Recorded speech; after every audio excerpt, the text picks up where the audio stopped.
గణతంత్ర దినోత్సవ వేడుకలకు హస్తిన రెడీ అవుతుంది. దేశ రాజధానిలో రిపబ్లిక్ డే వేడుకలకు ఎంతో ప్రత్యేకత ఉంటుంది.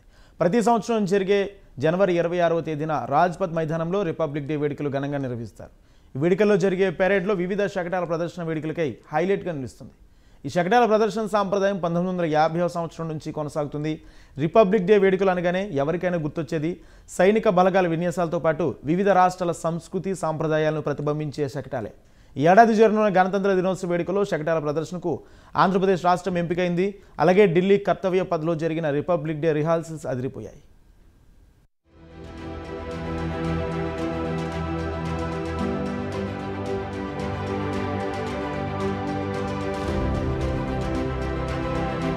గణతంత్ర దినోత్సవ వేడుకల్లో ప్రదర్శనకు వివిధ రాష్ట్రాల శకటాలు సిద్ధమయ్యాయి. ఢిల్లీలోని రక్షణ శాఖకు చెందిన రంగ్షాల్ మైదానంలో తుది మెరుపులు దిద్దుకుంటున్నాయి.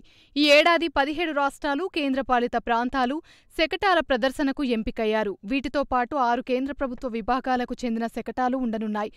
రక్షణ శాఖకు చెందిన ఆర్మీ, నేవీ, ఎయిర్ ఫోర్స్తో పాటు స్పెషల్ ఫోర్సెస్, పారామిలిటరీ బలగాలు, ఇతర సాయుధ బలగాలు కూడా ప్రదర్శనలో భాగమవుతున్నాయి.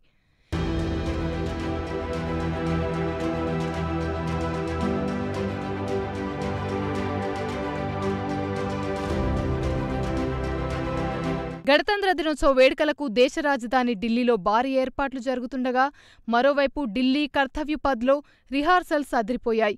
సోమవారం ఫుల్ డ్రెస్ రిహార్సల్స్ నిర్వహించారు. వివిధ విభాగాలకు చెందిన కాంటిజెంట్లు ఈ రిహార్సల్స్లో పాల్గొన్నారు. త్రివిధ దళాలతో పాటు కళాకారులు, శకటాల ప్రదర్శనకు సంబంధించిన అధికారులు రిహార్సల్స్ నిర్వహించారు. విజయ్ చౌక్లో ప్రారంభమైన పరేడ్ కర్తవ్య పథ్, సి హెక్సాగాన్, నేతాజీ సుభాష్ చంద్రబోస్ విగ్రహం, తిలక్ మార్గ్, బహదూర్ షా జాఫర్ మార్గ్, నేతాజీ సుభాష్ చంద్రబోస్ మార్గ్ మీదుగా ఎర్రకోటకు చేరుకున్నాయి. ఈ రిహార్సల్స్లో త్రివిధ దళాలు, పారామిలిటరీ బలగాలు విన్యాసాలు, సైనికుల కవాతు, కేంద్ర శకటాలను ప్రదర్శించారు.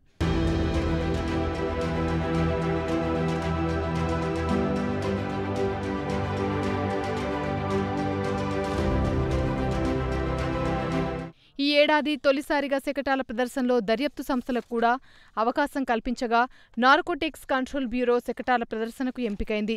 ఎంపికైన 17 రాష్ట్రాల్లో తెలుగు రాష్ట్రం ఆంధ్రప్రదేశ్ చోటు దక్కించుకోగా తెలంగాణ మాత్రం ఈ ఏడాది కనీసం దరఖాస్తు కూడా చేయలేదు. కోనసీమలో జరిగే ప్రబల తీర్థం థీమ్తో ఆంధ్రప్రదేశ్ శకటాన్ని సిద్ధం చేస్తుంది. 450 ఏళ్లుగా కొనసాగుతున్న ప్రబల తీర్థం సంస్కృతిని ప్రతిబింబించేలా ఈ శకటం రూపుదిద్దుకుంది. ఆది దంపతులు శివపార్వతుల ప్రతిరూపాలైన గరగలు, ప్రబలలను కోనసీమ ప్రజలు కనుమ రోజున ఒకే చోటుకు తరలించడమే ప్రబల తీర్థం. అందుకే జగ్గన్న తోటలో జరిగే వేడుకలు మరింత ప్రత్యేకమైనవిగా చెప్పుకుంటారు.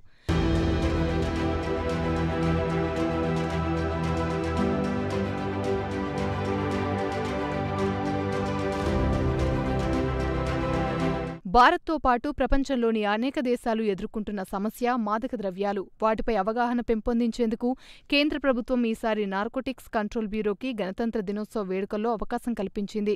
ఇక Indian army, navy, air force, police, paramilitary బలగాలు, రెజిమెంట్లు అద్భుతమైన కవాతుతో అందరినీ ఆకట్టుకున్నాయి. సరికొత్త క్షిపణులు, విమానాలు, ఆయుధ వ్యవస్థలతో భారతదేశ రక్షణ శక్తిని ప్రదర్శించే విధంగా రిహార్సల్స్ నిర్వహించారు.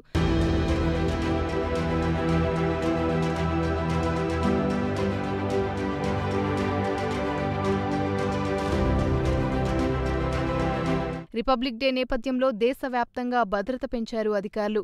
దేశ రాజధాని ఢిల్లీతో పాటు జమ్మూ కాశ్మీర్లోని పటిష్ట బందోబస్తును ఏర్పాటు చేశారు. జమ్మూలో జంట పేలుళ్లతో నేపథ్యంలో భారీగా బలగాలను మోహరించారు. అడుగడుగునా జల్లెడ పడుతున్నారు. హోటల్స్, మాల్స్లో విస్తృతంగా తనిఖీలు చేస్తున్నారు.